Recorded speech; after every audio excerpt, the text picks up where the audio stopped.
Hello, gorgeous heartbeat, and welcome to Heartbeats Harbor. I'm your host, Brianna Hosack, and I'm here to shine the light on the shadow path we walk as heartbeat women.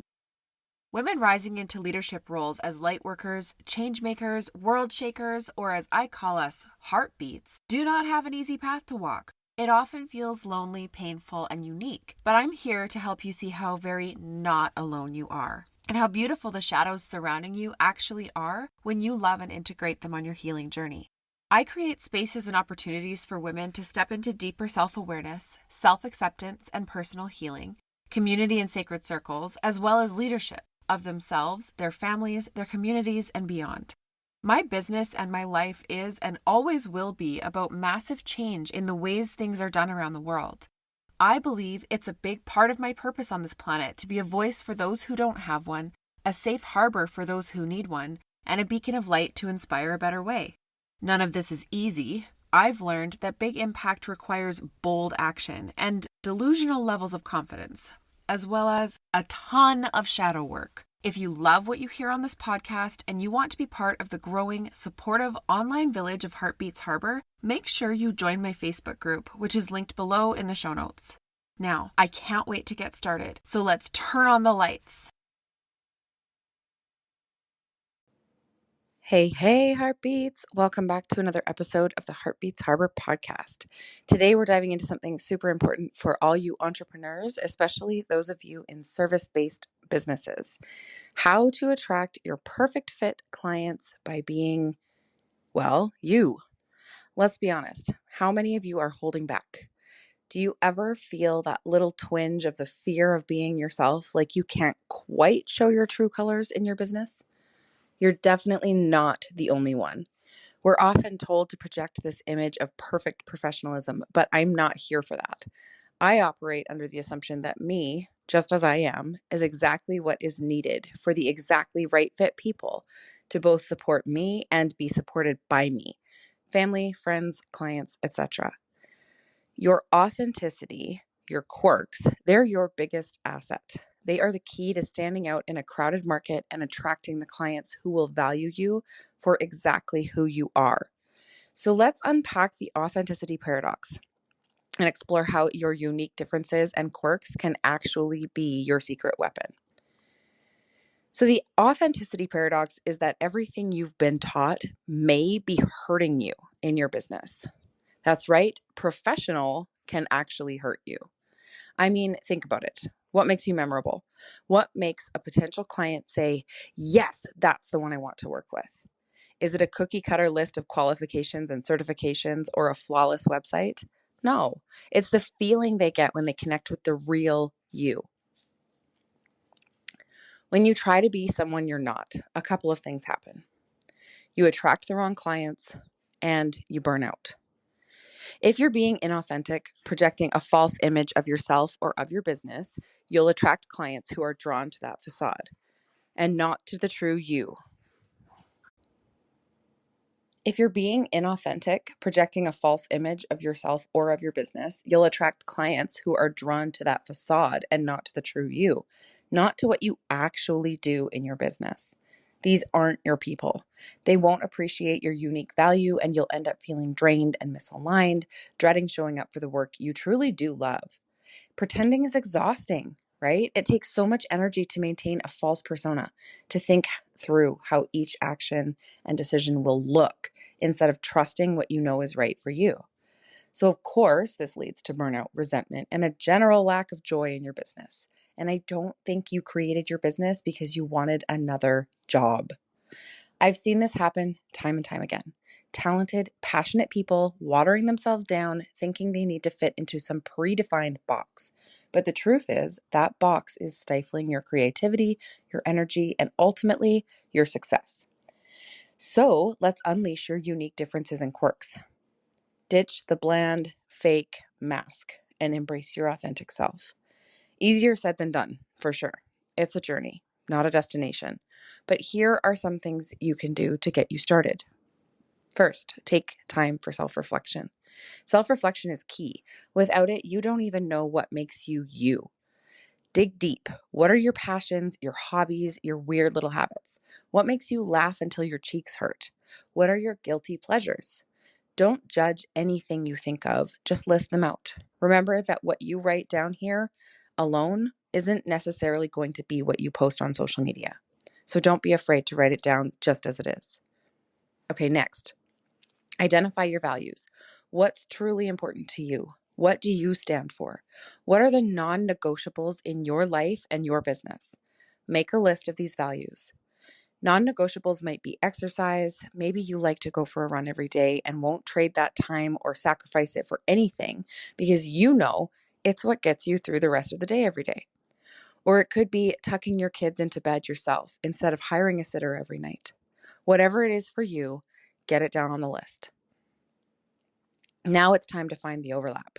This is where the magic happens. Where do your passions and values intersect with your business? This is where you find the unique angle that only you can offer. For example, if you're a web designer who's obsessed with vintage board games, maybe you infuse some of that retro aesthetic into your designs. Or maybe you use board game metaphors to explain complex web concepts to your clients. For me, it's been little things like infusing Disney movie concepts into my content occasionally, or Viking power paint.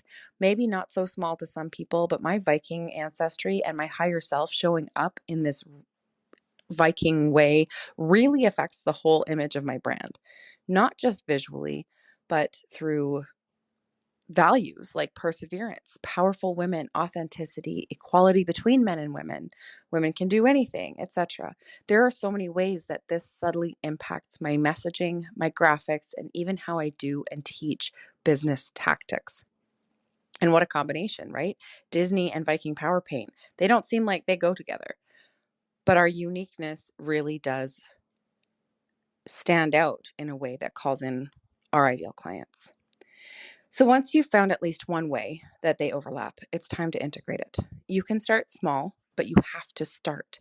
You don't have to overhaul your entire brand overnight. Maybe you begin by sharing a personal story on social media or injecting some humor into your website copy.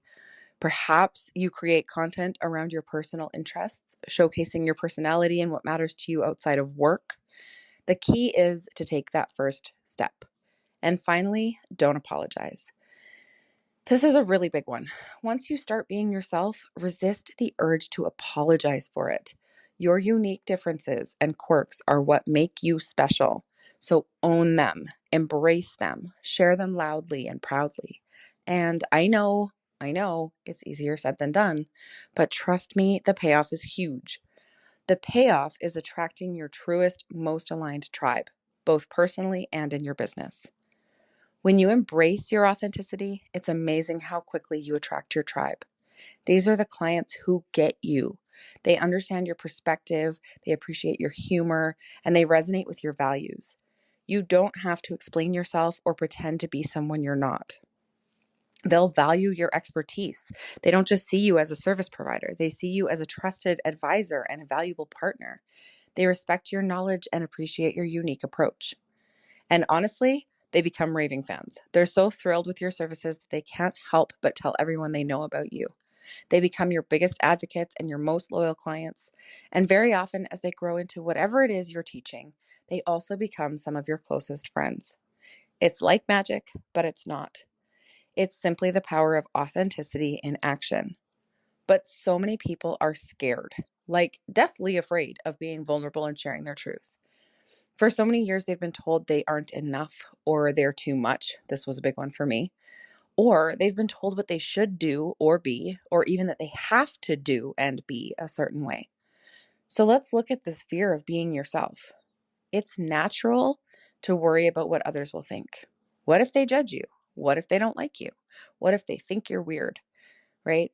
Human beings are community creatures. We are not meant to be alone. We never would have survived as a species if we had been alone. At the very most basic level, it takes two to make number three, right? So the fear of being left alone and abandoned is legitimately a survival instinct, one that we cannot and should not completely eradicate. Often, though, there are more layers to it than that, right? The witch wound is an example. The fear of being not only left alone, but injured or even killed for your truth is something I personally believe every woman has. We've been passed down this fear genetically for generations. There also may have been actual experiences in this lifetime where your worst fears were confirmed. Abandonment by someone who was supposed to care about you, a parent, a partner, a friend. Who wasn't teased at least once as a child and felt the sting of shame that is really a sting of fear that you might end up alone, right? These are valid concerns, but we can't let them hold us back. So here are some tips for overcoming the fear. Number 1, reframe the rejection. Not everyone will like you, and that's okay. Rejection is simply a sign that you're not the right fit for each other. It doesn't mean you're not good enough. It just means you're not the right match for that particular person. Every no paves the way for the right person to get through, clarifying exactly what and who you really do want around you. Number 2, focus on your ideal client. Instead of trying to please everyone, focus on attracting those perfect fit clients who will value you for who you are. Think about their needs, their values, and their aspirations. What are they looking for in a service-based provider? Mix that with your how, the unique way that you solve their problem, with your quirky, weird, or wild way of doing things, and the right people will throw themselves at you. Number 3, build a supportive community. Surround yourself with people who encourage you to be yourself and celebrate your unique strengths. Find a mastermind group, a networking group, or even just a few close friends who will support you on your entrepreneurship journey. Again, we are not meant to go it alone. So beyond finding good fit clients, find good fit friends, coaches, or programs to be a part of that will stand by you the whole way. And remember, you're not alone in this fear. We all struggle with fear of being ourselves from time to time. The key is to acknowledge that fear, but not let it control you. Your uniqueness is your superpower. So stop trying to be someone you're not. Your authenticity, your unique differences, and quirks are important. Embrace them, share proudly, and watch as the right clients, friends, and mentors flock to you. The world doesn't need another generic cookie cutter business. It needs you in all your glorious, quirky, authentic self. It's time to ditch the bland cookie cutter version of yourself the world created and unleash your true potential. Just like you sell your clients what they want and then give them what they need, mix the parts of you that the world wants with the parts of you the world needs. The world needs your unique brand of brilliance. It won't happen overnight, but start taking steps today. Follow along with people like me who are leading the way, lighting the path so you can see your next step more easily, and it will come. The more fully you embrace it, the faster it will come. And I can't wait to see you start shining. It is absolutely one of my favorite things in the world to witness other women knocking down the walls, hiding their true brilliance. So I hope something in here helps you to do just that. I'll talk to you all next week. Thank you so much for being here with me today. If you enjoyed the show, make sure you subscribe to be notified of new episodes. If you really love it here and want to help spread the light, please take a moment to rate the show and leave a review. They help so much. If you love listening and want to be part of the interactive and incredible online community we're growing, make sure you click the link in the description box and join the Facebook group. I promise you it is not like other groups you've been in. Hope to meet you there soon, and I'll be talking to you next week, sending you all my love from my heartbeat to yours.